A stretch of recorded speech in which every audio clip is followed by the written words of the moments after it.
Hello everyone, स्वागत है बेटा आप सबका हमारे इस नए लेक्चर में कोऑर्डिनेट ज्योमेट्री के। और बेटा आज का स्ट्रेट लाइंस का लेक्चर बहुत शानदार और बहुत ही मजेदार होने वाला है, क्योंकि आज हम बहुत सारे सवालों की प्रैक्टिस करेंगे जिससे कि आप बच्चों का कॉन्फिडेंस एकदम नेक्स्ट लेवल पर पहुंच जाएगा।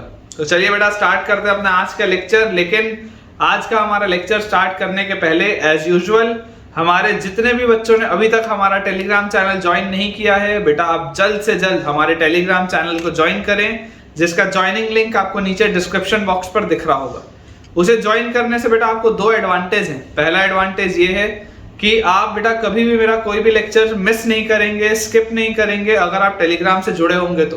क्योंकि होता ये है कि क्योंकि बच्चों मैं एक दिन में मल्टीपल वीडियोस पोस्ट करता हूँ, 11th के भी, 12th के भी और यूट्यूब शॉर्ट्स भी, तो उसकी वजह से कई बार कुछ वीडियोस बच्चों के लिए हाइड हो जाते हैं। ठीक है, तो आपको अगर टेलीग्राम चैनल में हमेशा एक अपडेट दिखता रहेगा कि भाई इतने बजे एक वीडियो आया है, इतने बजे दूसरा वीडियो आया है, तो कभी भी आपका कोई भी लेक्चर मिस नहीं होगा।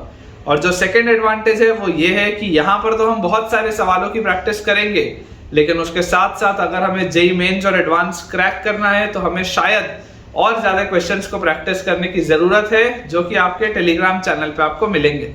तो जल्दी से बच्चों डिस्क्रिप्शन बॉक्स में देखिए टेलीग्राम चैनल का लिंक है, उसे ज्वाइन करिए और अपनी पढ़ाई को एक स्टेप आगे लेकर जाइए। तो चलिए बेटा स्टार्ट करते हैं आज का अपना लेक्चर। और सबसे पहले अपन क्वेश्चंस की प्रैक्टिस के साथ बच्चों स्टार्ट करेंगे। तो मैं आपको पहला सवाल लिखाता हूँ, कुछ आसान आसान से सवाल हैं आज के पूरे लेक्चर में। क्वेश्चन अपने पास लिखा है, क्वेश्चन बच्चों अपने को दिया हुआ है, the middle point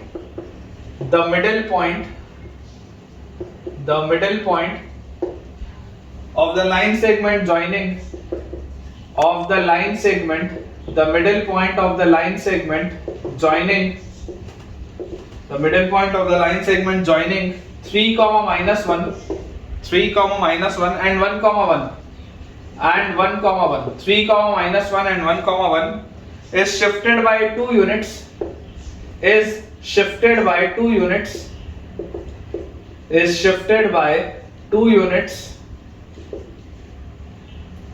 in the sense of increasing y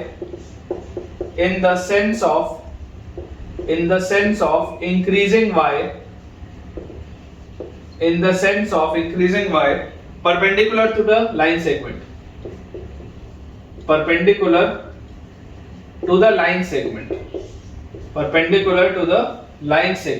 ये अपने पास बच्चों दिया हुआ है, perpendicular to the line segment. Find the coordinates of the point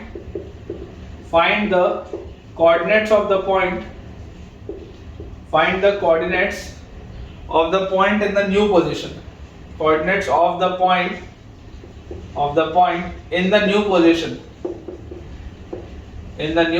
ये अपने पास बच्चों सवाल है। अब ऐसे तो ये सवाल पॉइंट चैप्टर का आप बोल सकते हो, लेकिन पॉइंट चैप्टर में अगर बेटा मैं ये आपको क्वेश्चन कराता तो हो सकता है आपको उतनी फील नहीं आती इस चैप्टर में। देखिए आपके पास क्या लिखा हुआ है, सबसे पहले लिखा है middle point of the line segment joining 3, -1 and 1, 1। अगर इसको बेटा मैं कार्टेशियन प्लेन में बनाऊं तो 3, -1 1 2 3 और ये -1, 3, -1 यहाँ पर होगा एंड 1, 1 हमारे पास आएगा यहाँ पे। ठीक है, 3, -1 एंड 1, 1 ये वाली जो बच्चों लाइन सेगमेंट है आपके पास, इस लाइन सेगमेंट को आपने क्या बोला, is shifted by 2 units in the sense of increasing y। इसको आपने 2 यूनिट, मिडिल पॉइंट को आपने 2 यूनिट शिफ्ट किया perpendicular to the line segment. आपने इसको बच्चों 2 यूनिट आगे शिफ्ट कर दिया। कितने यूनिट्स? 2 यूनिट्स।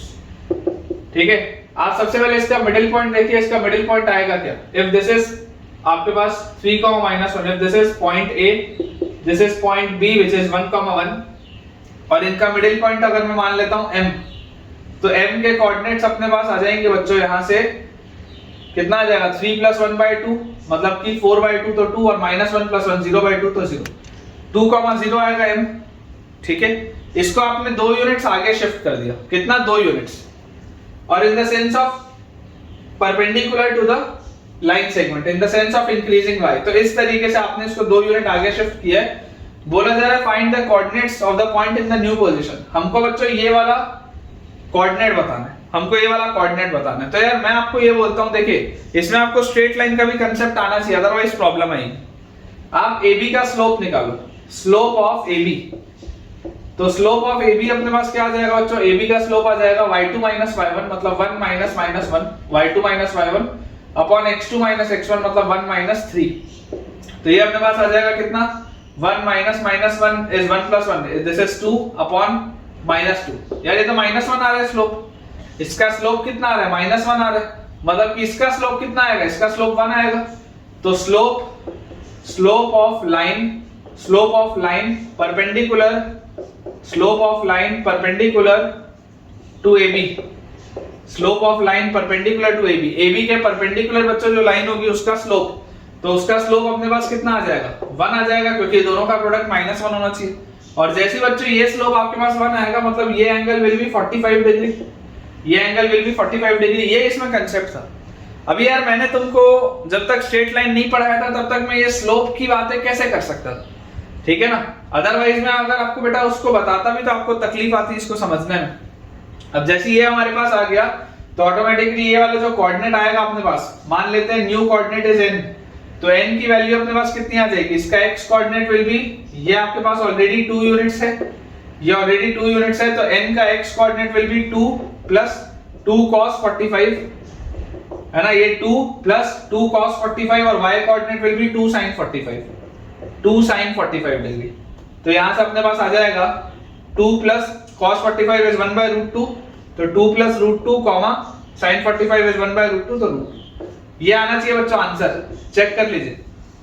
फाइनल आंसर आपके पास जो आएगा that will be 2 plus root 2 comma root, बिल्कुल सही है बेटा, 2 प्लस रूट 2 कॉमा रूट 2, ठीक है। ये ऐसे सवाल पॉइंट चैप्टर का है, लेकिन इसमें स्ट्रेट लाइंस का भी कंसेप्ट यूज है, स्लोप का, तो बिना स्लोप जाने ये सवाल करना मुश्किल होता, इसलिए अभी मैंने आपको ये करा दिया। अगला बच्चों अपने पास सवाल इसमें लिखा हुआ है, the line x plus y equal to a, the line x plus y equal to a meets the axis of x and y, meets the axis of x and y, the line x plus y equal to a meets the axis of x and y at a and b respectively, at a and b respectively, meets the axis of x and y at a and b respectively. A triangle AMN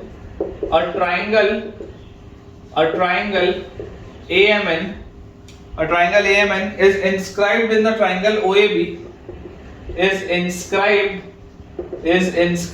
in the triangle OAB,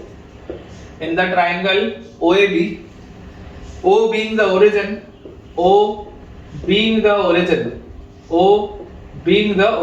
ये अपने पास बच्चों लिखा है सवाल में, with right angle at n, O being the origin with right angle at n,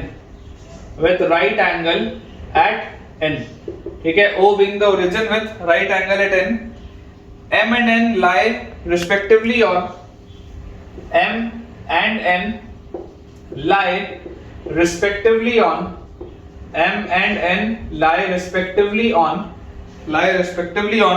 OB and AB, on OB and AB, M and N lie respectively on OB and AB. If the area of triangle AMN,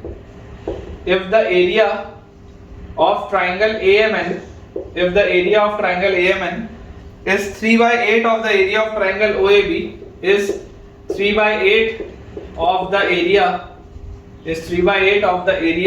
of triangle OAB, find AN by BN, ये अपने को बच्चों solve करना है, ठीक है। देखिए आपको क्या बोला जा रहा है, the line x plus y equal to a meets the axis of x and y at a and b। सबसे पहले इसका फिगर बनाते हैं। इस तरीके का हमारे पास एक लाइन है बेटा, ये इस तरीके से हमारे पास लाइन है, देखो इसका स्लोप -1 है, ये मैंने -1 वाली लाइन बना ली। ये छोटा सा जो एंगल है ये 45 डिग्री होगा, और ये वाला जो एंगल होगा दिस विल बी 135 डिग्री, ये देख के हमको पता चलता है। और यहाँ पर अगर आप इसको कोऑर्डिनेट्स देखेंगे, ठीक है, तो axis of x at a this will be a, and axis of y at b तो दिस विल बी b।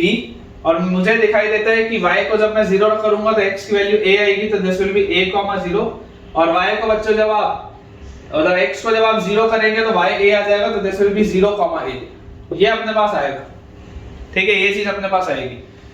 तो the line x plus y equal to a, the line x plus y equal to a meets the axis of x and y at a and b respectively. A triangle AMN is inscribed in the triangle OAB, O being the origin.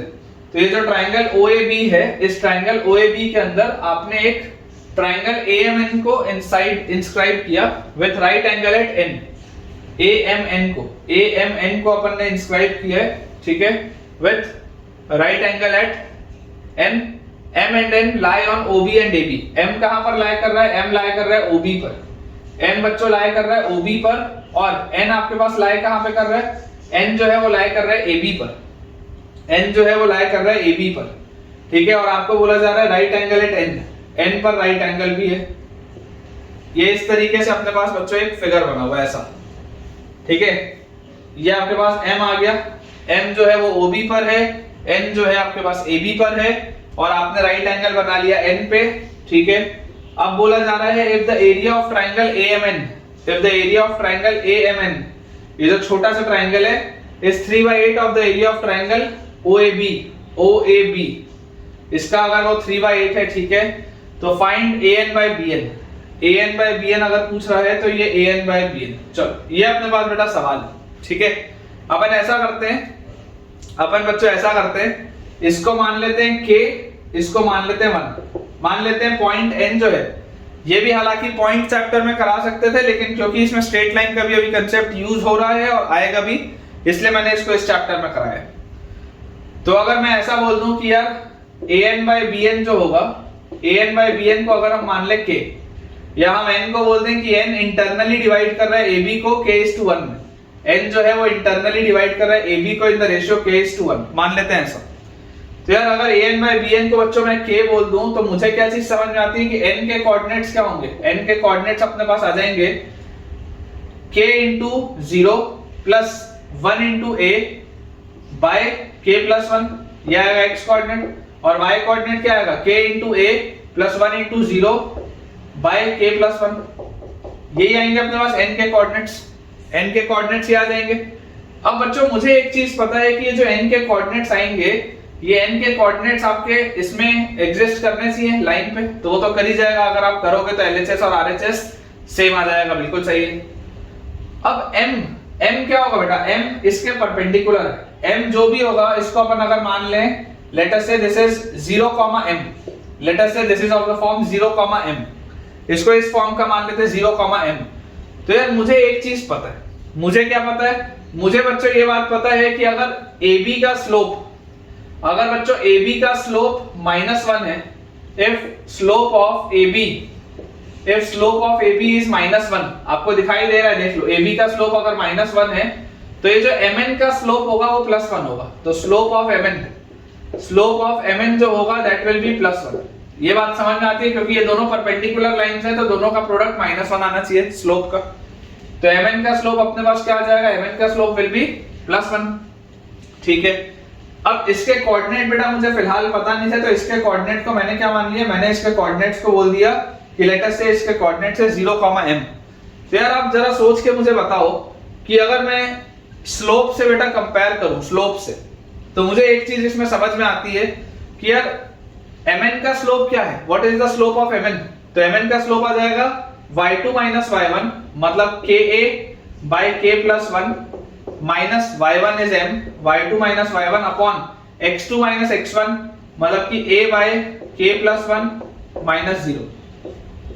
इसकी value आ जाएगी किसके बराबर? 1 के बराबर.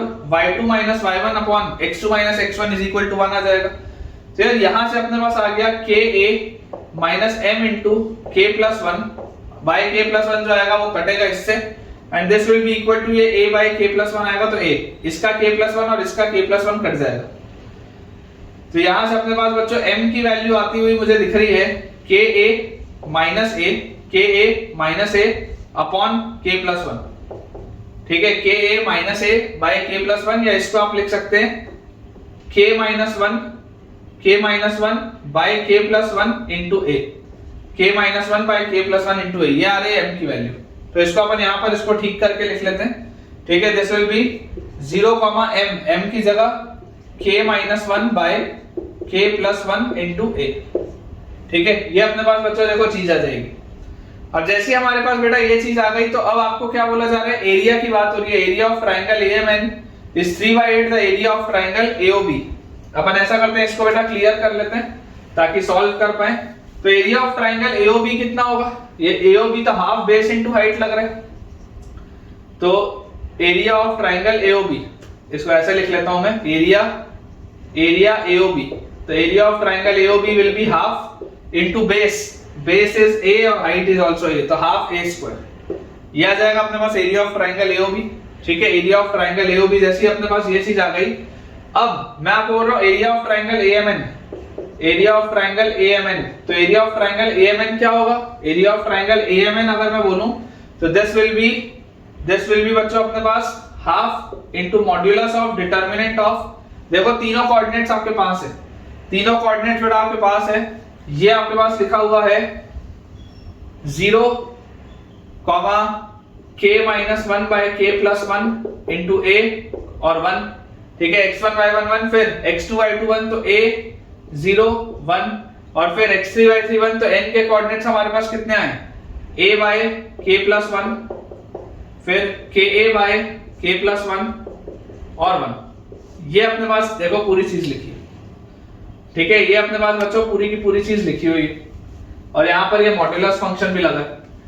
फिर यहाँ से अगर मैं इसको ओपन अप करूं, तो ओपन अप करते ही बेटा मुझे समझ में आता है कि एरिया ऑफ ट्राइंगल AMN जो आ रहा है, this comes out to be half into modulus of, अंदर देखेंगे 0 से मल्टीप्लाई करने पर तो पूरा 0, फिर minus k - 1 by k + 1, minus k - 1 by k + 1। जैसे आप बच्चों इसको इससे मल्टीप्लाई करेंगे तो इसके साथ आ जाएगा a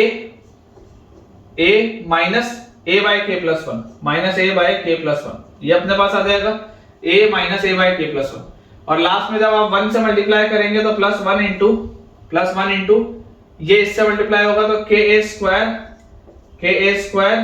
by k + 1। ठीक है, और माइनस ये तो 0 हो जाएगा, तो कोई दिक्कत नहीं है, लिखने की जरूरत नहीं है। और एरिया ऑफ ट्राइंगल AMN है क्या, it is 3/8 of the area of triangle AOB। तो this is equal to 3/8 into area of triangle AOB is half A square. तो यहां से अपने पास ये हाफ से ये हाफ कट गया, तो बच्चों अपने पास आ रहा है 3/8 A square is equal to mod of 3/8 A square is equal to mod of, अंदर देखेंगे क्या लिखा हुआ है, ये अपने पास लिखा हुआ है minus k - 1 by k + 1 multiplied by, अगर एलसीएम ले लोगे तो ak और plus a minus a by k + 1 ये आ गया, और plus ka square upon k + 1। ये लिखा है यार पूरी की पूरी चीज। ठीक है क्या, ये लिखा हुआ है अपने पास। तो अपने को फाइनली निकालना क्या है, k की वैल्यू निकालनी है। तो अगर बेटा अपने को k की वैल्यू निकालनी है, तो मुझे यहां से दिख रहा है ये प्लस a माइनस a तो कट गया।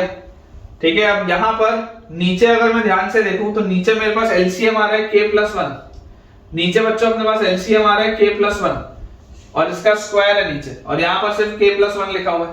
तो हम लिख लेते हैं 3/8 into a square is equal to, यहां से बच्चों अगर देखेंगे तो this will be minus k - 1 into ka, और k + 1 का स्क्वायर है, और यहां पर अपने पास एक k + 1 आ जाएगा, तो plus k into k + 1 into a square divided bye k + 1 का स्क्वायर। ये लिखा है, इसका मॉड है बच्चों। ये अपने पास देखो चीज लिखी हुई है, यहाँ पे बेटा इसको आप ठीक कर लेंगे। देखिए ये k - 1 इनटू k + 1 के साथ a भी लिखा है ना, यहाँ पर आप a लगा लेंगे। ठीक है, अपन यहाँ पर a लगाना भूल गए थे, यहाँ पर एक a और आएगा, ये ka स्क्वायर आ जाएगा। ठीक है, तो अब बच्चों देखो आपके पास लिखा क्या हुआ है, इसको थोड़ा सा अपन क्लियर करते हैं। यहाँ से हमारे पास लिखा हुआ है, यहाँ पे अगर हम ध्यान से देखें, फाइनली अपने को k निकालना है ना, फाइनली इसकी वैल्यू अगर k है तो अपने को k की वैल्यू निकालनी है। तो हमारे पास लिखा है 3/8 a square is equal to mod of, देखेंगे अंदर यहाँ ऊपर देखेंगे ka स्क्वायर तो कॉमन निकल रहा है ka स्क्वायर, और ka स्क्वायर के साथ क्या लिखा हुआ है, यहाँ पर लिखा हुआ है ka स्क्वायर के साथ k + 1, और यहाँ पर बच्चों देखो ka स्क्वायर के साथ क्या लिखा हुआ है माइनस k + 1, तो माइनस k और +1 ये लिखा है अपने पास। और ये पूरी चीज डिवाइड किससे हो रही है, k + 1 के स्क्वायर से, k + 1 के स्क्वायर से, ये अपने पास आ रहा है मॉड में। ठीक है, तो यार यहाँ से ये a स्क्वायर से a स्क्वायर तो कट जाएगा, ये माइनस के और प्लस के भी कट जाएगा, ये 1 और 1 2 है उसको वहां ले जाओ, तो 3/16 विल बी इक्वल टू क्या लिखा हुआ है बेसिकली अपने पास न्यूमरेटर में बच्चों लिखा हुआ है यहाँ पे 1 और 1 2, तो 2k 2 नीचे आ गया तो यहाँ k और बाय k प्लस 1 का स्क्वायर। अब इंटरनल डिवीजन था तो आपको दिखाई दे रहा है कि k पॉजिटिव होगा, अगर k पॉजिटिव होगा तो आप मॉड से बाहर निकाल सकते हैं इसको, बस इसको सॉल्व कर लो। तो यहाँ पे अपने पास आ जाएगा 3 into k plus 1 का स्क्वायर मतलब k square plus 2k plus 1 is equal to 16 into k, तो 3k square plus 6k minus 16k तो minus 10k plus 3 this will be equal to 0। तो बच्चों यहाँ पे आ जाएगा 3k square minus 9k minus k, तो ये आ गया माइनस 10k और plus 3 this is equal to 0, तो 3k into k माइनस 3 और minus 1 into k minus 3 is equal to 0। तो अपने पास यहां से आ जाता है k का वैल्यू 3 या k का वैल्यू आ जाता है 1/3। ठीक है, k का वैल्यू बच्चों आपके पास आ जाएगा 3 या k का वैल्यू आपके पास आ जाएगा 1/3। तो अगर ये दो आंसर अपने पास आ रहे हैं तो अब क्या आपने को चेक करना है, आप बेटा याद करिए आपने जो अभी मैंने फिगर तो मिटा दिया लेकिन आपने बनाया होगा, आप फिगर देखिए, फिगर के हिसाब से आपको क्या दिखना चाहिए, m के अगर आप कोऑर्डिनेट्स देखेंगे m के जो यहाँ पर अपन ने बनाया था, तो m के आपके पास बच्चों कोऑर्डिनेट्स आए थे यहाँ से, y कोऑर्डिनेट इसका x कोऑर्डिनेट तो 0 था, y कोऑर्डिनेट आया था k - 1 by k + 1 into a, यही आया था क्या, एक बार मैं भी चेक कर लेता हूँ। तो अपने पास m के कोऑर्डिनेट्स आ गए थे k - 1 by k + 1 into a, बिल्कुल सही। तो देखिए जैसे ही आप बच्चों ये वाले कोऑर्डिनेट्स में अगर आप k की वैल्यू 3 रखते हैं तो 3 रखने पर अपने पास m क्या आएगा, 3 रखने पर अपने पास आएगा 3 - 1 2 बाय 3 + 1 4, तो a/2 आएगा, ये तो बिल्कुल सही है, 0, a/2 तो उसी के बीच में है, बिल्कुल सही है।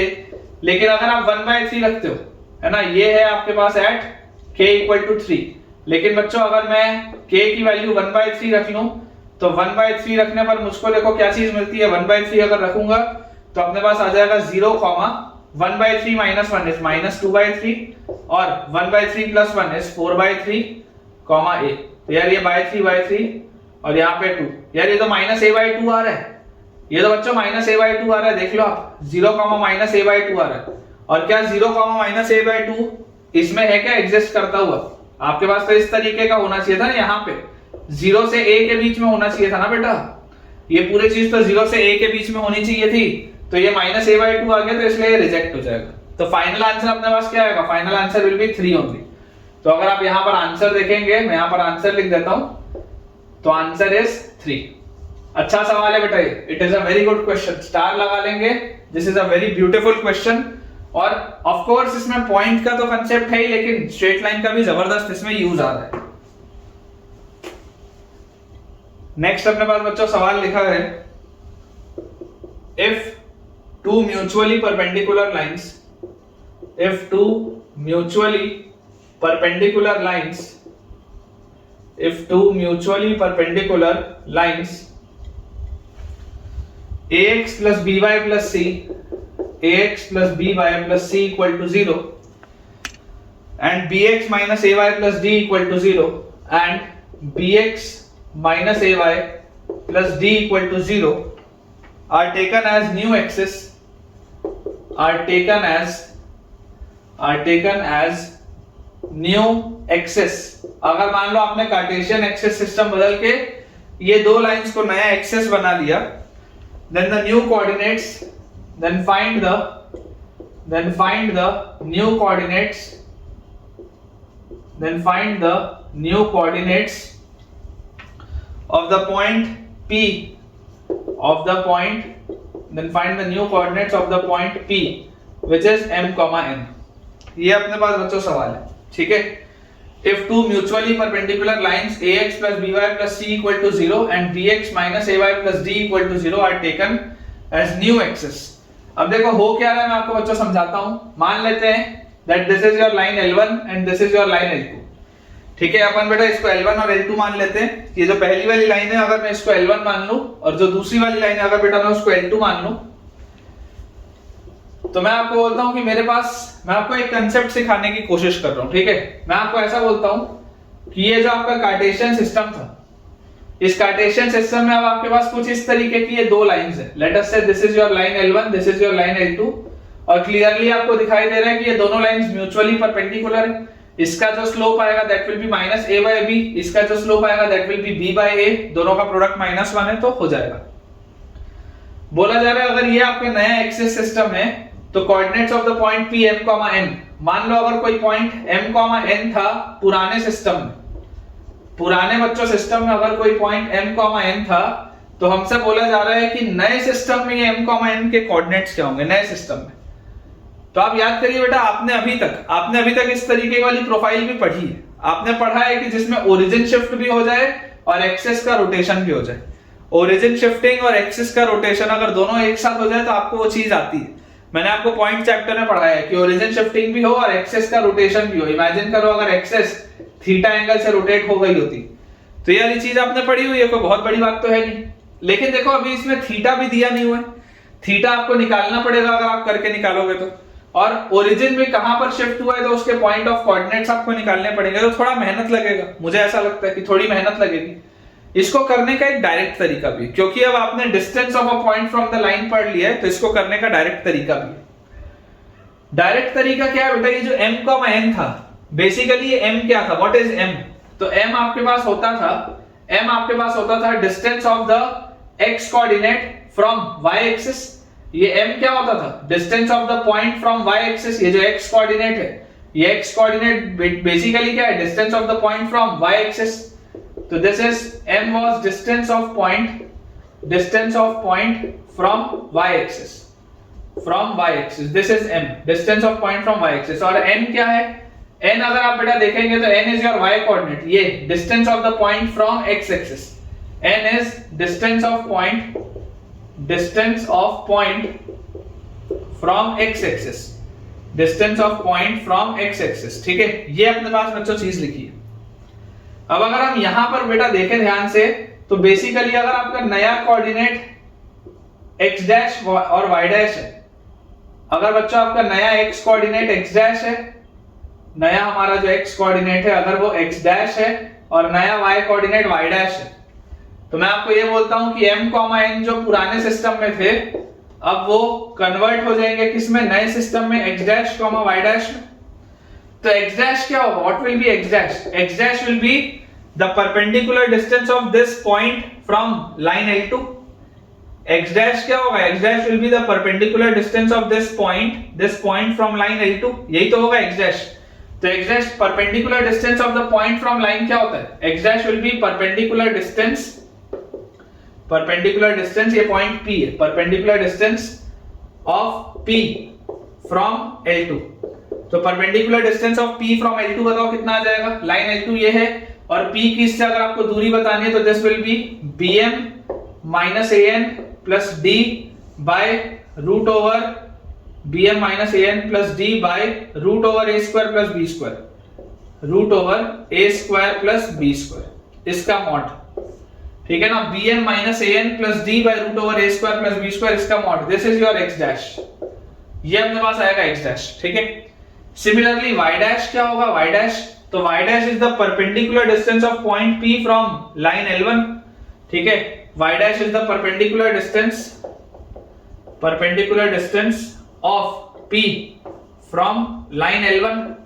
तो यार L1 से इसकी परपेंडिकुलर डिस्टेंस कितनी आ जाएगी, तो this will be y dash is equal to mod of am plus bn plus c upon root over a square plus b square, am plus bn plus c upon root over a square plus b square, ये अपने पास है बेटा। ठीक है, तो आपके पास x dash कितना आ जाएगा, x dash will be bm minus an plus d by root over a square plus b square. आप डायरेक्टली भी निकाल सकते हैं। बेसिकली x और y कोऑर्डिनेट का कांसेप्ट क्या होता है, उसका परपेंडिकुलर डिस्टेंस होता है ना एक्सिस से। तो अब अगर कभी आपके पास इस तरीके का बेटा ओरिजिन शिफ्टिंग या एक्सिस रोटेशन का सवाल आए तो आप वैसे भी सोच सकते हैं, कोई दिक्कत की बात नहीं। और y डैश क्या आ जाएगा, y dash will be am plus bn plus c by root over a square plus b square का होल मॉड। ठीक है, चलिए अगली चीज देखते हैं बेटा। चलिए अगला देखते हैं बच्चों, सवाल अपने पास लिखा हुआ है 3 lines x plus 2y plus 3 equal to 0। ये पहली लाइन है x plus 2y plus 3 equal to 0। फिर x plus 2y minus 7 equal to 0, x plus 2y minus 7 equal to 0, और तीसरी लाइन है 2x minus y minus 4 equal to 0, 2x minus y minus 4 equal to 0. Find the equation of the fourth line. Find the equation of the fourth line. Find the equation of the fourth line if they form a square. If they form a square. ये अपने पास बच्चों सवाल है. चलिए attempt करिए एक बार आप भी. देखिए बेटा क्लियरली आपको एक चीज तो समझ में आती है कि यार ये जो पहली दो लाइंस है यार, ये दोनों तो पैरेलल लाइंस है. देख लो यहाँ पर x प्लस 2y है, यहाँ पर भी x प्लस 2y है. मतलब अगर मैं ये एक लाइन बोलूं और ये दूसरी लाइन बोलूं तो मेरे पास लिखा हुआ है this is x plus 2y plus 3 equal to 0 and this is x plus 2y minus 7 equal to 0. ये दो लाइंस तो हमको दी हुई है, दोनों पैरेलल है दिख रही.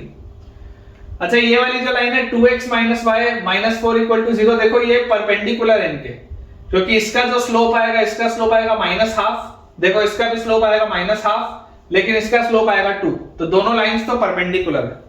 मतलब कि ये जो 2x माइनस y माइनस 4 होगा ये इनके परपेंडिकुलर होगी. ये जो बच्चों 2x minus y minus 4 equal to 0 वाली लाइन होगी ये इनके परपेंडिकुलर होगी, ये बात भी श्योर है. अब आपको बोला जा रहा है कि find the equation of the fourth line if they form a square. तो बच्चों एक बात तो 100% श्योर है कि जो फोर्थ लाइन होगी, फोर्थ लाइन 100% इसके पैरेलल होगी. फोर्थ लाइन 100% इसके पैरेलल होगी, मतलब this will be 2x minus y plus lambda equal to 0. 2x minus y plus lambda equal to 0 चौथी लाइन होगी तो यही होगी, इसमें कोई डाउट नहीं. अब बेटा अगर मुझे स्क्वायर बनाना है, ठीक है, इसको थोड़ा ऐसे पीछे बच्चों ऐसे अपन एक्सटेंड कर लेते हैं इस तरीके से. अभी आपको एक मैं जबरदस्त इसमें चीज दिखाने वाला हूं ताकि मैं इसलिए ऐसा मैंने फिगर बनाया है.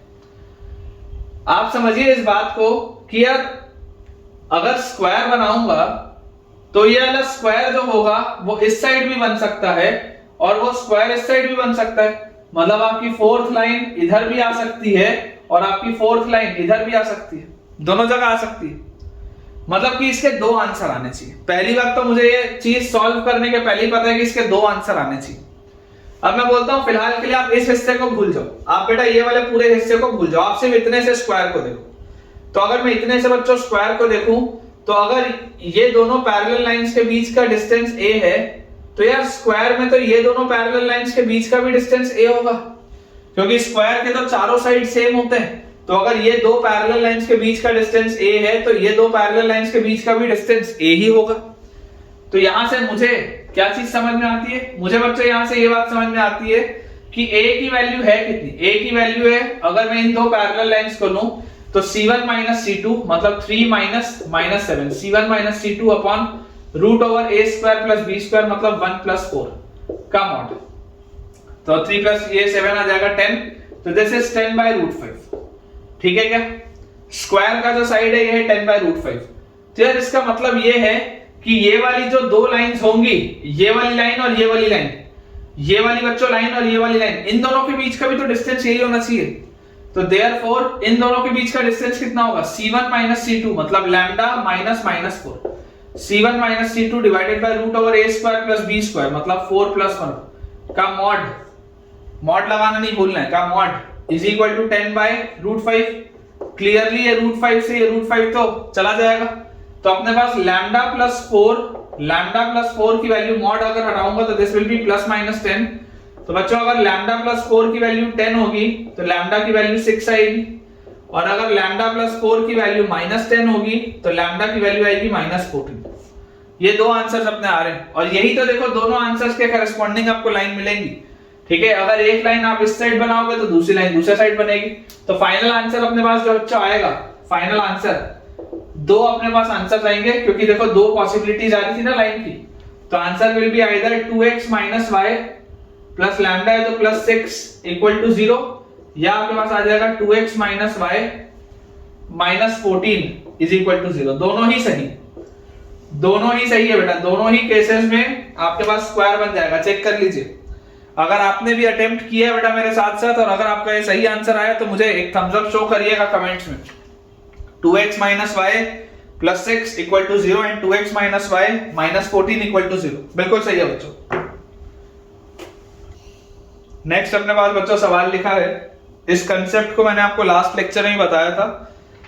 क्वेश्चन दिया बेटा, two mutually perpendicular lines, two mutually perpendicular lines, two mutually perpendicular lines are drawn through the point, are drawn through the point, are drawn through the point, two mutually perpendicular lines are drawn through the point A comma B, A comma B, and enclose an isosceles triangle, and enclose an isosceles triangle, an isosceles triangle,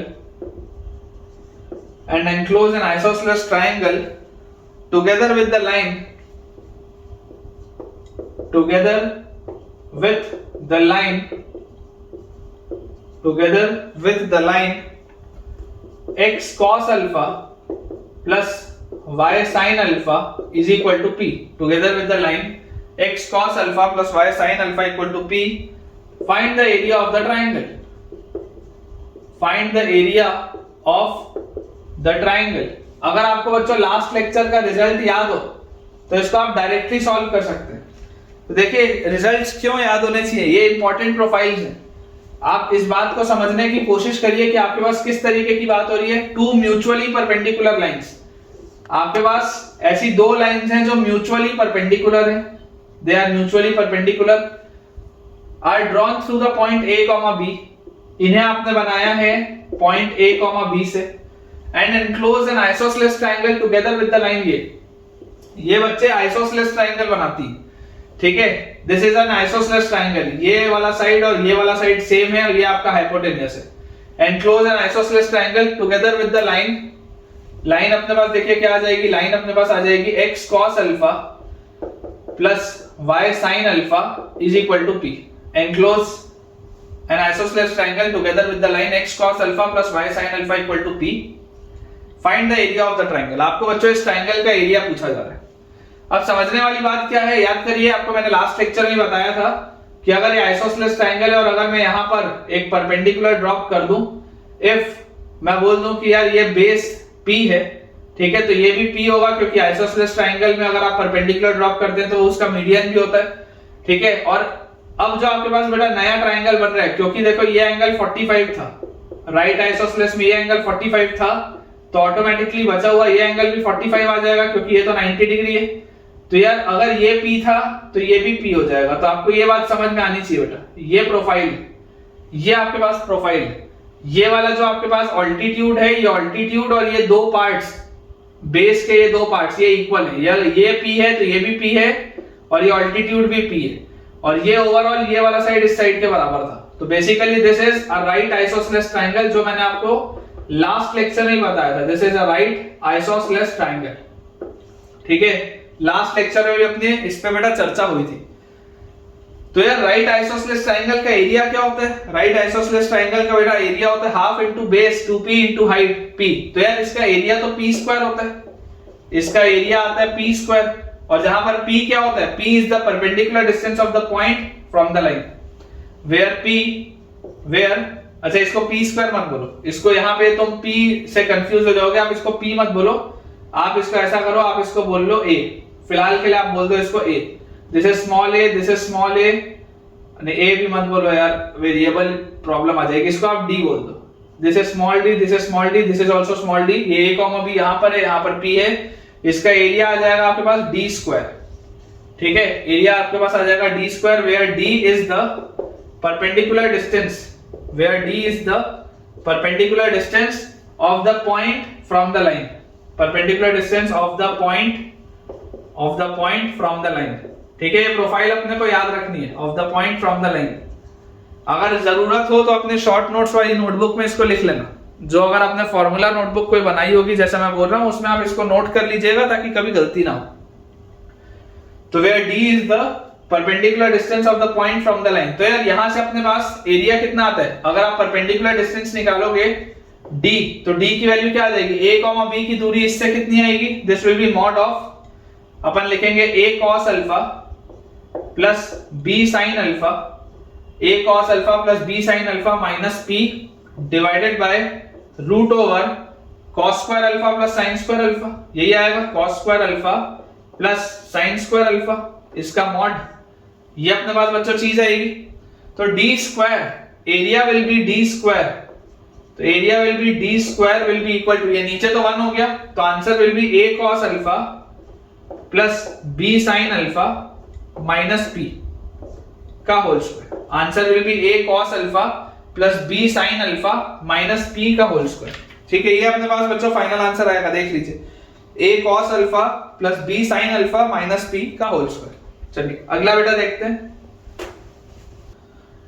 next अपने पास बेटा सवाल लिखा है, find the condition, find the condition, find the condition so that the lines, so that the lines, find the condition so that the lines a1x plus b1y plus c1 is equal to 0, फिर a2x plus b2y plus c2 is equal to 0, उसके बाद है फिर a1x plus b1y plus c2 is equal to 0, and again है a2x plus b2y plus c1 is equal to 0।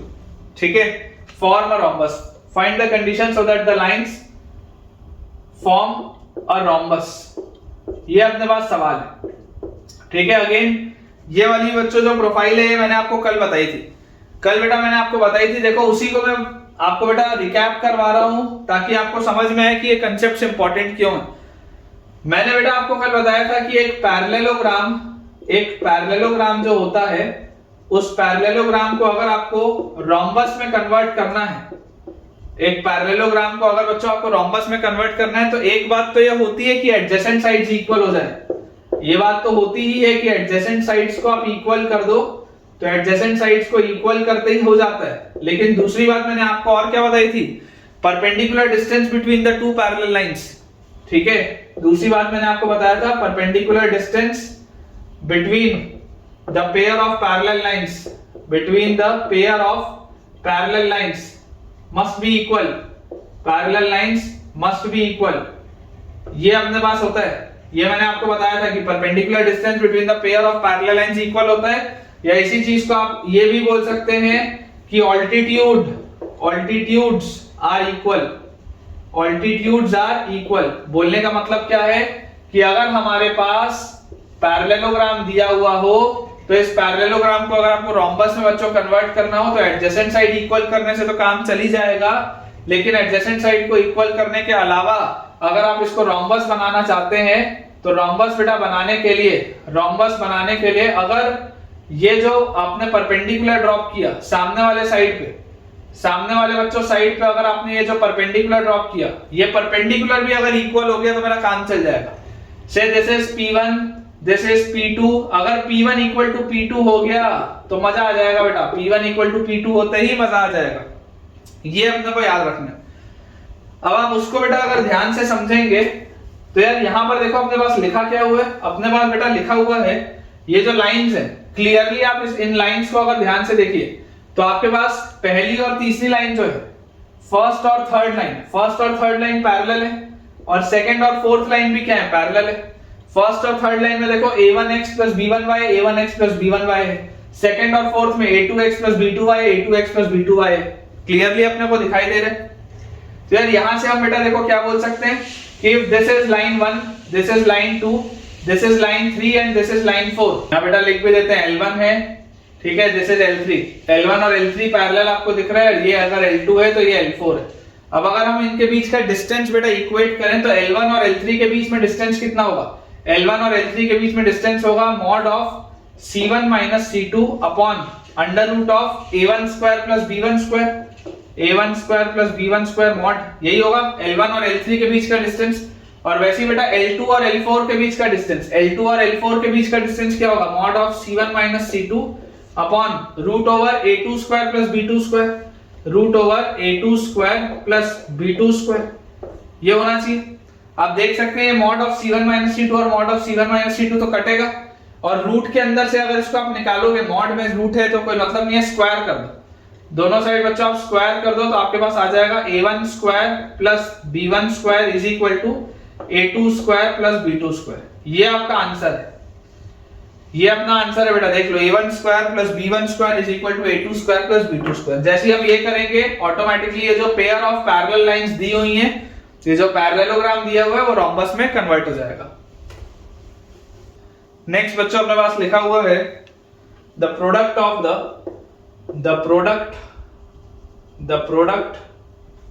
perpendiculars drawn, the product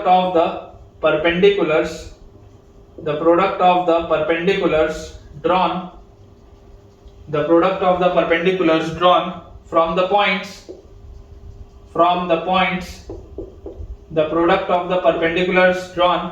the points plus minus root over a square minus b square, plus minus root over a square minus b square comma 0, plus minus root over a square minus b square comma 0 upon the straight line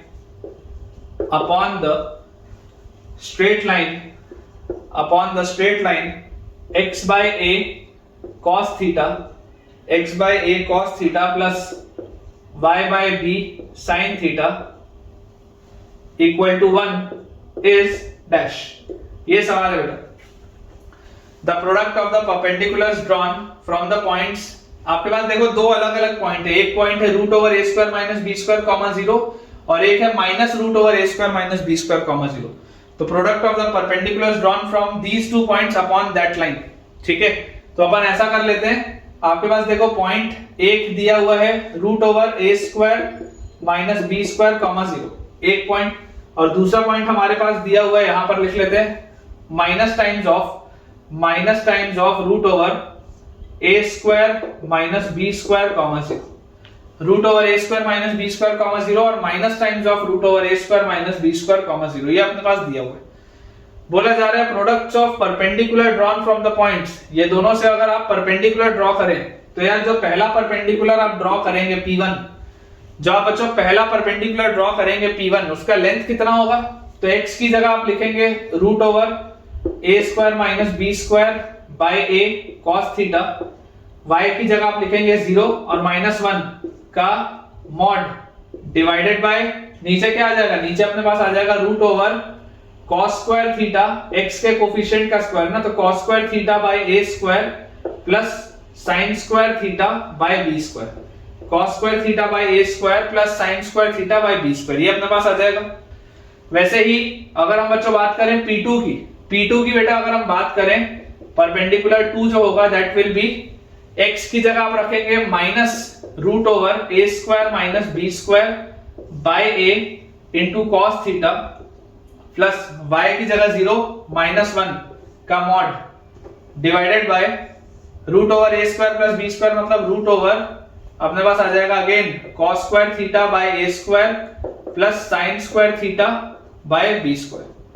ठीक है, तो इन दोनों का जो product होगा, इन दोनों का बच्चों जो प्रोडक्ट होगा दैट इज क्या लिखा हुआ है, पूछा जा रहा है कि इन दोनों का प्रोडक्ट कितना आएगा। तो यार मैं आपको ये बोलता हूं, अंदर वाले इन दोनों में से अगर आप माइनस साइन कॉमन ले लो, माइनस साइन अगर आप कॉमन ले लो तो यहाँ प्लस आ जाएगा और माइनस तो मॉड के अंदर सेट हो जाता है, तो पूरे में से माइनस आप निकाल लो और मॉड के अंदर बोल दो कि माइनस जो है सेट हो जाएगा।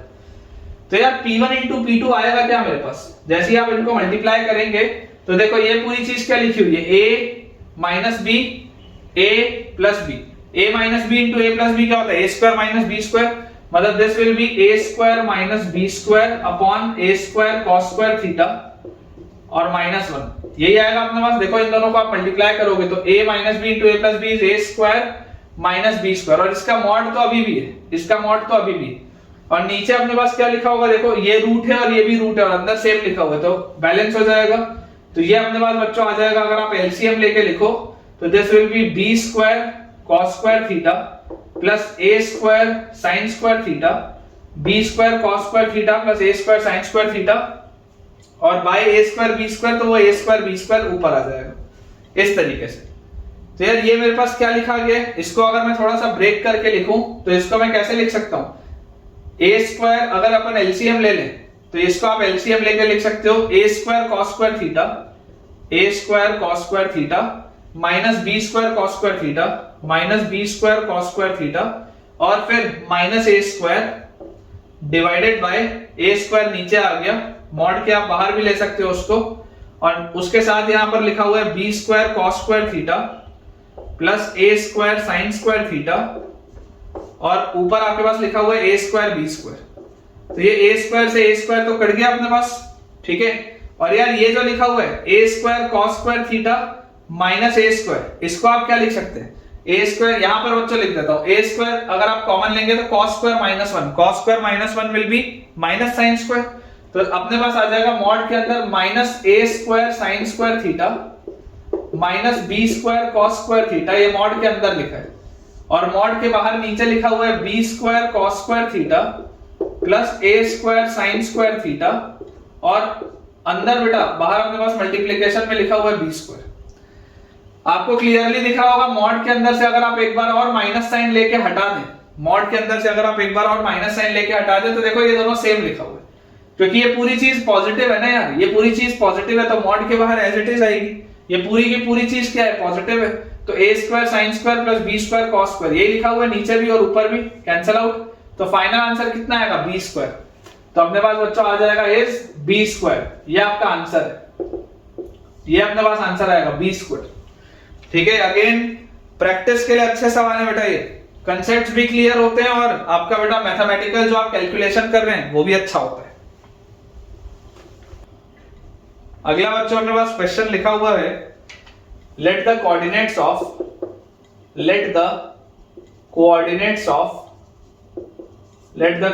Of 2 points A and B, 2 points, let the coordinates of 2 points A and B,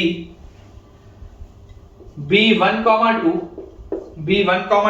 and 7, 5 respectively, B1, 2 and 7, 5 respectively, ये अपने पास बच्चों चीज लिखी है, ठीक है। 2 पॉइंट के कोऑर्डिनेट दिए हुए 1, 2 and 7, 5 respectively, the line AB is rotated through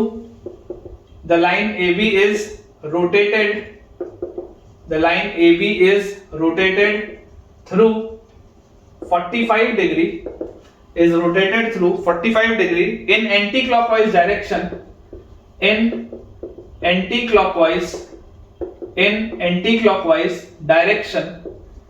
is rotated through an angle of 45 degree in the anti-clockwise direction about the point of trisection,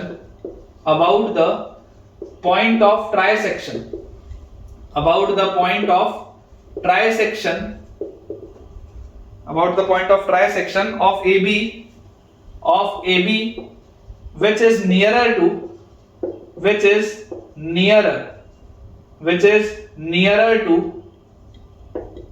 B. Find the equation of the line in its new position. Find the equation of the line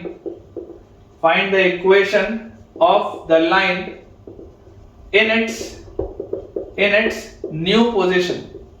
देखिए बेटा थोड़ा सा बच्चों को कई बार complicated लगता है सवाल, लेकिन सवाल बहुत आसान है, सवाल ब्रेक कर करके आप पढ़िए। क्या लिखा है, let the coordinates of 2 points A and B, B1, 2 and 7, 5। तो आप सबसे पहले ऐसा करिए, कार्टेशियन प्लेन में इसको बना के फील लीजिए कि सवाल बोल क्या रहा है। सवाल बोल रहा है एक कोऑर्डिनेट है 1, 2, दूसरा कोऑर्डिनेट है 7, 5, तो 1, 2, 3, 4, 5 मैक्सिमम यही है, और यहाँ पर 1, 2, 3, 4, 5, 6, 7। क्या लिखा है 1, 2, तो x = 1 पे y की वैल्यू 2, ये आ गया एक। 7, 5, 7 पर इसकी वैल्यू आ जाएगी आपके पास 5, ये आ गया आपके पास दूसरा। ये हमारे पास बेटा ये दिया हुआ line segment AB, this is your line segment AB, ये आपके पास A है एंड ये आपके पास B। The line AB is rotated through an angle 45 degree in the anti-clockwise direction about the point of trisection of AB which is nearer to B। अब point of trisection कहां पर होंगे, ये बेटा दो जगह पे ये ट्राइसेक्ट होगी, ट्राइसेक्शन मतलब तीन इक्वल पार्ट, तो आपने इसको उस पॉइंट के अबाउट घुमाया जो कि बी के करीब है, of a b which is nearer to b. तो यार इस पॉइंट के लिए आप इसको क्या बोलेंगे, 2:1 का रेशियो। मान लेते हैं दिस इज पॉइंट सी, मान लेते हैं बच्चों दिस इज पॉइंट सी। तो आप मुझे एक बात बताइए कि ए के कोऑर्डिनेट्स आपके पास है 1,2, बी के आपके पास बच्चों कोऑर्डिनेट्स है 7,5। अगर हम पॉइंट सी के कोऑर्डिनेट्स बोले तो पॉइंट सी के कोऑर्डिनेट्स हमारे पास आ जाएंगे m1 x2 मतलब 14 प्लस m2 x1 मतलब कि 1 into 1 तो 1 अपॉन m1 plus m2 तो m1 plus m2 is 3 comma m1 y2 मतलब 10 प्लस m2 y1 मतलब कि plus 2 upon m1 plus m2 is again 3। तो यार c के कोऑर्डिनेट्स क्या आ रहे हैं, 15/3 is 5, 12/3 is 4, 5,4 आ गए। ये जो वर्टेक्स सी है बच्चे, इसके कोऑर्डिनेट्स हमारे पास कितने आ जा रहे हैं, इसके कोऑर्डिनेट्स अपने पास आ जा रहे हैं 5,4। अब जैसे ही हमारे पास बेटा ये चीज आ गई 5,4, तो क्या लिखा हुआ है, find the equation of the line in its new position. इसको आपने यहां से 45 डिग्री घुमा दिया in the anti clockwise direction. इस पॉइंट से बेटा आपने इस लाइन को 45 डिग्री घुमा दिया, इस पॉइंट से आपने बच्चों इस लाइन को 45 डिग्रीज रोटेट कर दिया in the anti clockwise direction. ठीक है, तो आपको बोला जा रहा है कि इस इक्वेशन को बताओ आप, इस लाइन के इक्वेशन को। ठीक है, this is your required equation, ये रिक्वायर्ड। तो यार मैं आपको क्या बोलूंगा कि आपको देखो ये बात तो 100% श्योर हो गई कि 5,4 अगर ये दिया हुआ है तो 5,4 से तो ये पास हो रहा है, तो पॉइंट तो है। मुझे अगर इसका स्लोप मिल जाए तो मजा आ जाएगा, मुझे बेटा अगर इसका स्लोप मिल जाए ना तो मजा आ जाएगा, ये बात श्योर है। तो मैं आपको बोलता हूं सबसे पहले आप AB का स्लोप बताओ, स्लोप ऑफ AB क्या है, what is the slope of AB। तो यार AB का स्लोप अगर मैं बोलूंगा तो y2 minus y1 5 minus 2 upon x2 minus x1 तो 7 minus 1। यार ये कितना आ रहा है 3/6, ये तो हाफ आ रहा है, स्लोप ऑफ AB तो हाफ आ रहा है। अच्छा इसको आप ऐसे समझिए कि यार ये जो AB वाली लाइन है बेटा, ये AB वाली लाइन अगर पीछे एक्सटेंड में करता, ये AB वाली लाइन को अगर मैं पीछे एक्सटेंड करता तो ये अगर एंगल ऑफ इंक्लिनेशन बना रहा होता थीटा, इस AB वाली लाइन को अगर बेटा मैं पीछे एक्सटेंड करता, अगर ये एंगल ऑफ इंक्लिनेशन बना रहा होता थीटा, तो जरा मुझे अच्छे से आप सोच के बताना कि क्या यार यहां से अगर मैं ये हॉरिजॉन्टल खींचता तो ये भी एंगल थीटा होता क्या। देखो अगर ये थीटा था तो ये भी तो थीटा ही होता, करेस्पॉन्डिंग एंगल है ना, ये थीटा था तो ये भी थीटा ही होता। तो यार मुझे एक चीज मिल गई कि यार ये tan थीटा, देखो मुझे पता है tan थीटा की वैल्यू हाफ आ रही है, इसका स्लोप अगर हाफ है तो tan थीटा हाफ आ रहा है। और ये वाली जो लाइन है, ये वाली बेटा जो आपकी लाइन है, इसका अगर अपन स्लोप मान ले, एंगल ऑफ इंक्लिनेशन मान ले फाई, इसको अपन ने थीटा माने, इसको अगर अपन मान ले फाई इस लाइन को, तो यार मुझे एक बात समझ में आती है कि फाई की वैल्यू किसके बराबर है, फाई की वैल्यू है थीटा प्लस 45 के बराबर। यार यहां पे मजा आ गया अपने को, ये जो पूरा फाई है, फाई की वैल्यू किसके बराबर है, थीटा प्लस 45 के बराबर है। तो यहां से अगर आप tan ले लोगे तो tan phi will be tan of theta plus 45, और tan of a plus b बच्चों कितना होता है, tan of a plus b होता है tan a plus tan b by 1 minus tan a tan b, ये आता है आपके पास, दिस इज tan फाई।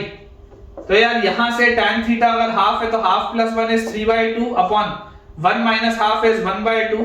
तो यार ये तो 3 आ रहा है, मतलब कि इसका स्लोप 3 आ रहा है, slope is coming out to be 3। देख लो slope is coming out to be 3, और पॉइंट मेरे पास है, किस पॉइंट से पास हो रहा है, 5,4 से। तो required equation in point slope form will be y minus y1 is equal to slope into x minus x1। तो फाइनल आंसर जो आएगा that will be y is equal to 3x, y is equal to 3x and this is minus 15 plus 4 तो minus 11। ये answer आएगा बेटा, देख लीजिए, y is equal to 3x minus 11 will be the final answer। बिल्कुल सही, बिल्कुल सही है, y is equal to 3x minus 11 is your final answer। तो आप देख सकते हैं बेटा कि कैसा भी सवाल हो पेशेंटली करिए, ब्रेक कर करके करिए, आराम से सॉल्व होगा। अगला बच्चों सवाल अपने पास लिखा है, the line L1 is given by, the line L1 is given by x by 5 plus y by b is equal to 1।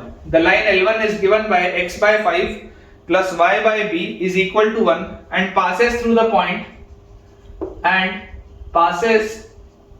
and passes through the point M and passes through the point M and passes through the point M और M के बच्चों coordinates आपको दिए हुए हैं 13,32।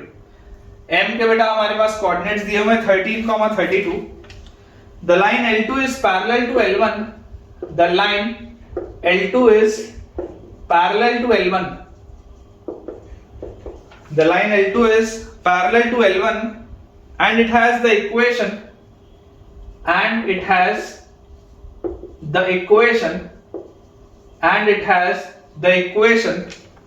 x by c plus y by 3 is equal to 1. X by c plus y by 3 is equal to 1.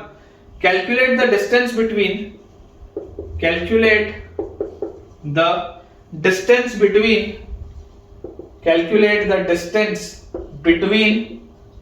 L1 and L2, between L1 and L2। एकदम आसान सा सवाल है बेटा, बहुत सारी इसमें चीजें निकालनी है लेकिन बहुत आसान सा क्वेश्चन। देखो हमको दिया क्या क्या है, हमको इसमें बेटा दिया हुआ है कि लाइन L1 जो है, line L1 is given by this equation and it passes through M 13,32। तो यार L1 को मैं क्या लिख सकता हूं, x by 5 plus y by b is equal to 1 और 13,32 इसको सेटिस्फाई करेगा। ये जो बेटा 13,32 है ये इसको सेटिस्फाई करेगा क्योंकि उससे पास हो रहा है ना, पासेस थ्रू द पॉइंट ये।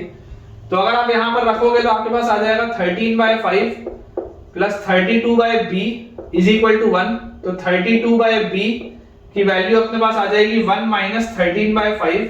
तो this comes out to be 5 minus 13 is minus 8/5।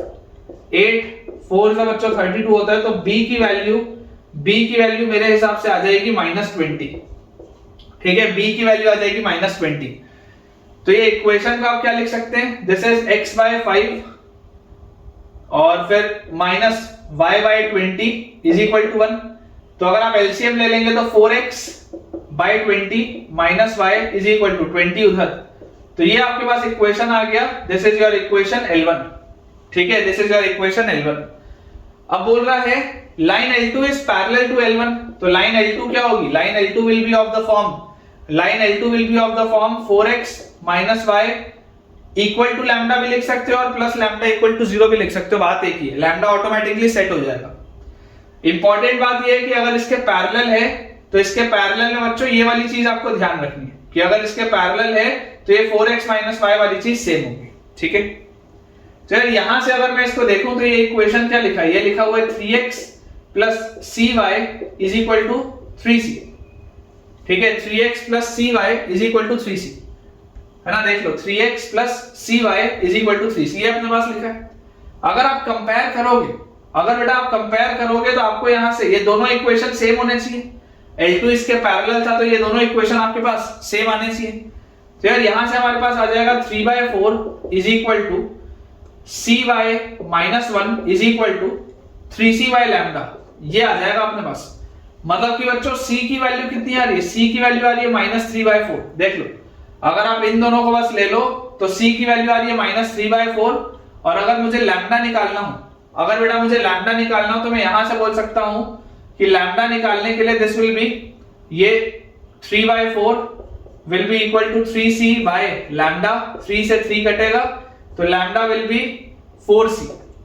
Lambda की बच्चों वैल्यू अपने पास कितनी आ जाएगी, लैम्डा विल बी 4c, तो 4c की वैल्यू अपने पास आ जाएगी -3। 4c की बच्चों वैल्यू यहां से आप देख सकते हो आ जाएगी -3, तो lambda comes out to be -3, मतलब यहां पर आप लिख सकते हैं -3। तो आपके पास इक्वेशन जो है L2 वो L2 भी आपको मिल गई, L1 आपके पास था, L2 आपको मिल गया। बोला जा रहा है calculate the distance between L1 and L2। देखो इसको आप चाहो तो अपने फॉर्मेट में रीअरेंज करके भी लिख सकते हो कि 4x माइनस y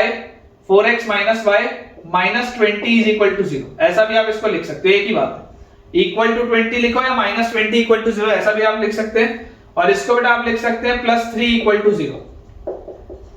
तो यहां से आपके पास क्या रिलेशन आ जाएगा, c1 minus c2 upon root over a square plus b square, parallel lines के बीच का डिस्टेंस तो वही होता है। तो डिस्टेंस d अपने पास आ जाएगा c1 माइनस c2, मतलब 3 minus -20, c1 minus c2 upon root over a square plus b square, तो 16 प्लस 1 इसका मॉड। तो 3 प्लस 20 इज 23 अपॉन नीचे आ जाएगा बच्चों √17, ये अपने पास आंसर आएगा।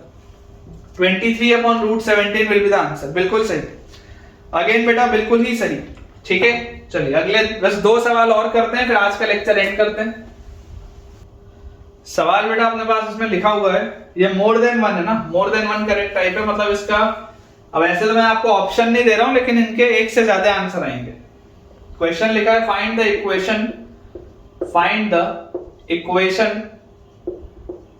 The equation of the straight line, find the equation of the straight line which passes through find the equation of the straight line which passes through the origin and which is inclined at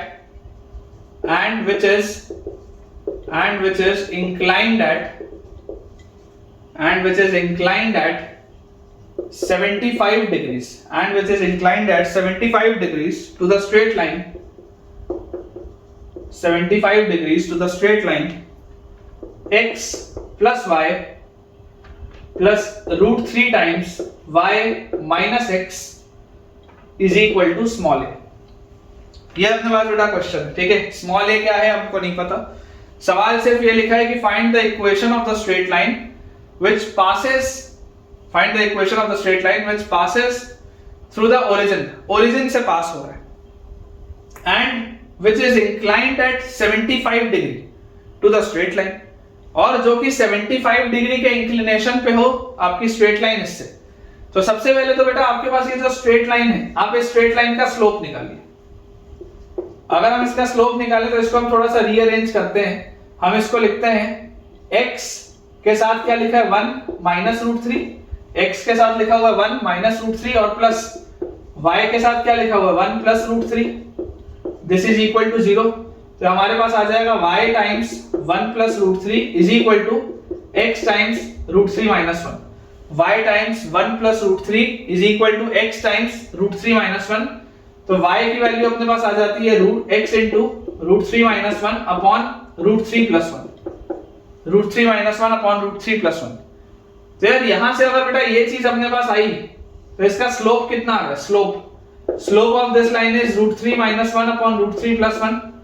rationalise अगर आप करोगे तो आप √3 minus 1 से इसको multiply divide करेंगे तो आपको ये मिल जाएगा √3 माइनस 1 का स्क्वायर, मतलब a square plus b square minus 2ab upon नीचे क्या लिखा हुआ है a plus b into a minus b a square minus b square. तो ये अपने पास आ रहा है 4 minus 2√3 upon 2 which comes out to be 2 minus √3। और बेटा अगर m की वैल्यू है tan थीटा और इसकी वैल्यू है 2 minus √3, तो क्लियरली बच्चों हमको हमारे ट्रिग्नोमेट्री के कांसेप्ट से ये बात पता होनी चाहिए कि थीटा 15 डिग्री होगा। अभी ऐसा हो सकता है कि आप में से कई सारे बच्चों को ये पता ना, तो भाई तुम्हारा ट्रिग्नोमेट्री कमजोर है, तुमको बेटा ये बात पता होनी चाहिए कि tan 15 डिग्री होता है 2 minus √3। लिखवा देता हूं tan 22.5 डिग्री होता है √2 माइनस 1 और tan 7.5 डिग्री होता है √2 माइनस √3 माइनस √4 प्लस √6। ये कुछ स्पेशल एंगल होते हैं जो हमको पता होने चाहिए।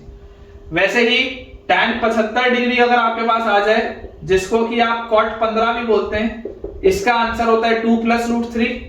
उसके बाद अगर आपके पास बेटा tan 67.5 आ जाए, जिसको कि आप cot 22.5 भी बोलते हैं, इसका आंसर आपके पास आता है √2 plus 1।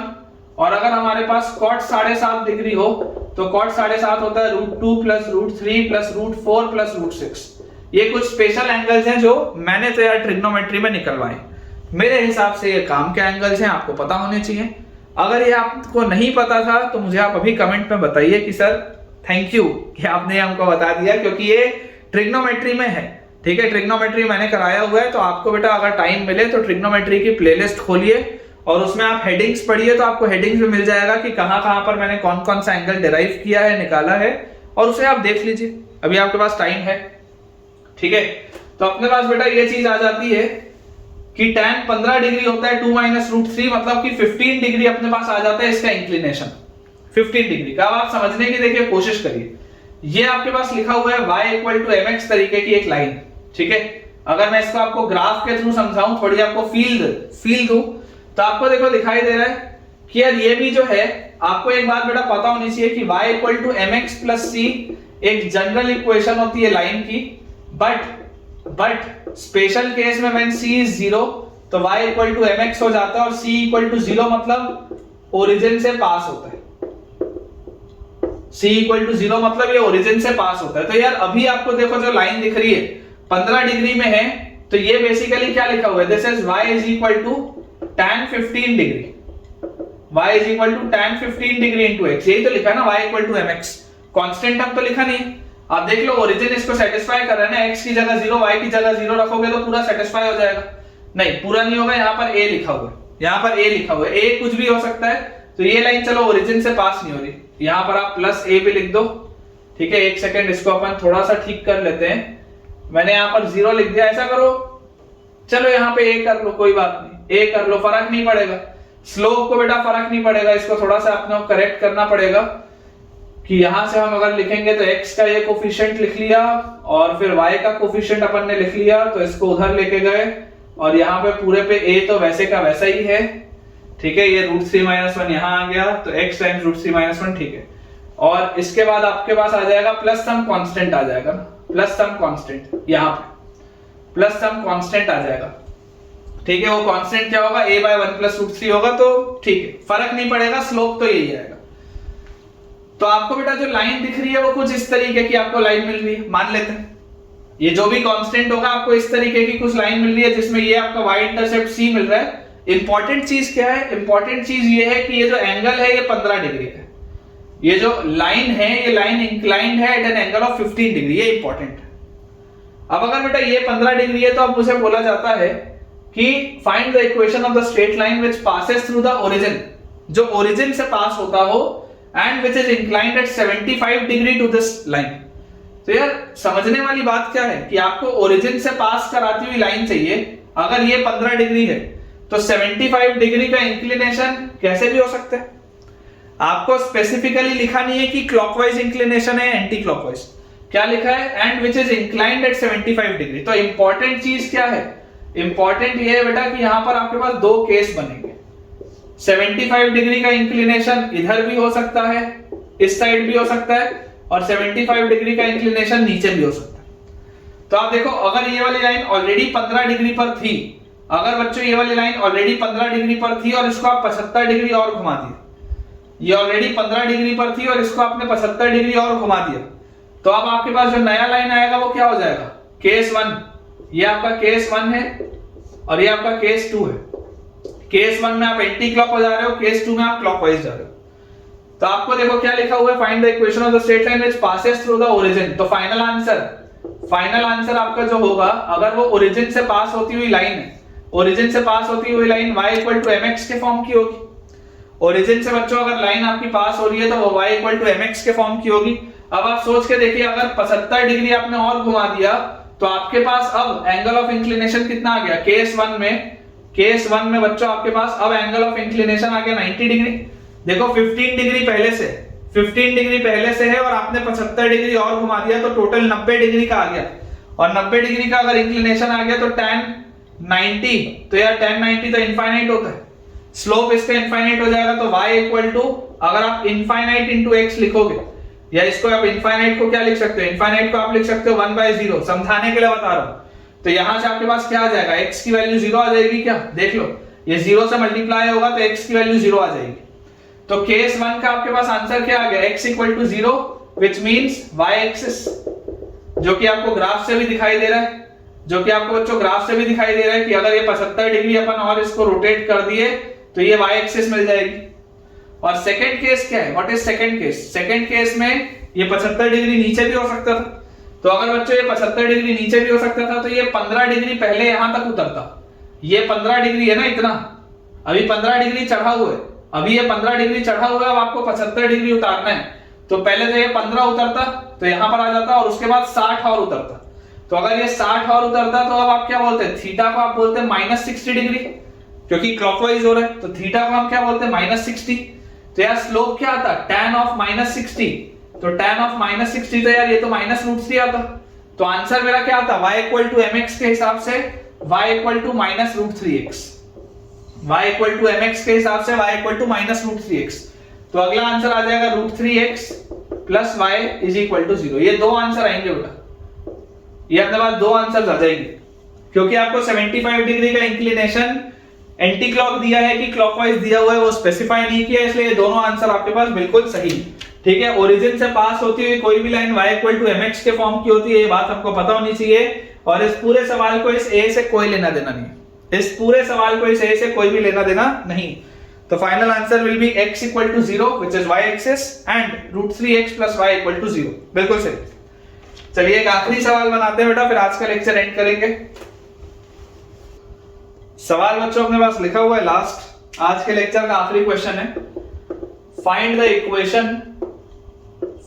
Equation of the straight line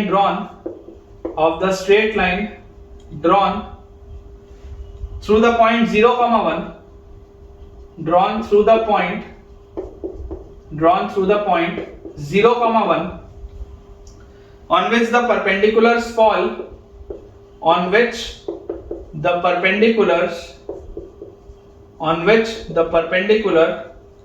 falls from the point 2,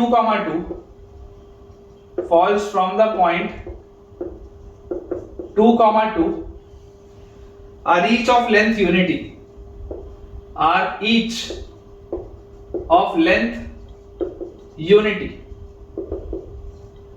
ठीक है, ये अपने पास बेटा देखो चीज लिखी हुई है कि find the equation of the straight line drawn through the point 0, 1।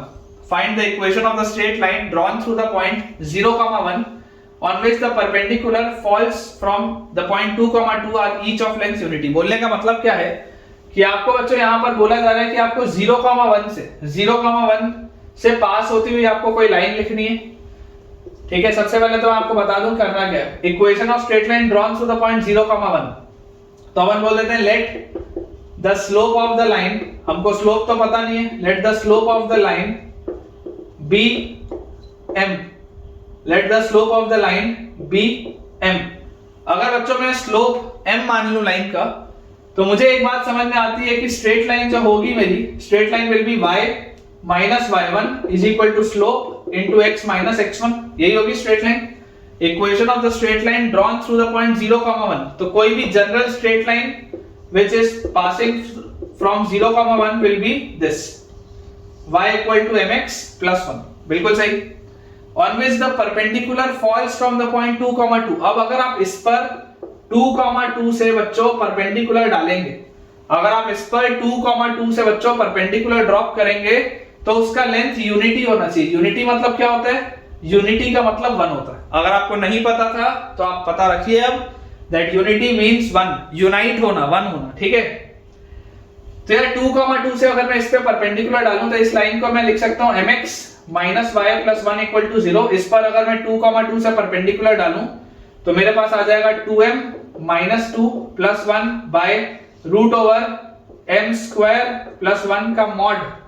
इसकी वैल्यू 1 के बराबर होनी चाहिए। यही तो बोला जा रहा है कि आप इस पे जब परपेंडिकुलर डालेंगे 2, 2 से, तो उसका लेंथ 1 होना चाहिए। बस इसको सॉल्व करना है। तो यार यहां से आ जाएगा 2m माइनस 1 का मॉड, 2m माइनस 1 का mod is equal to root over 1 plus m square. Square कर देते हैं दोनों साइड, तो जैसे ही बच्चों हम इसमें दोनों साइड स्क्वायर करेंगे तो आपके पास आ जाएगा 4m square plus 1 minus 4m, 4m square plus 1 minus 4m is equal to m square plus 1। तो हमारे पास इमीडिएटली आ जाएगा यहां से 3m स्क्वायर। ठीक है, ये प्लस 1 और प्लस 1 कट गया, तो 3m square minus 4m is equal to 0। 3m square minus 4m is equal to 0, तो m into 3m minus 4 is equal to 0। m की बच्चों वैल्यू आएगी 0 और m की वैल्यू अपने पास आएगी 4/3।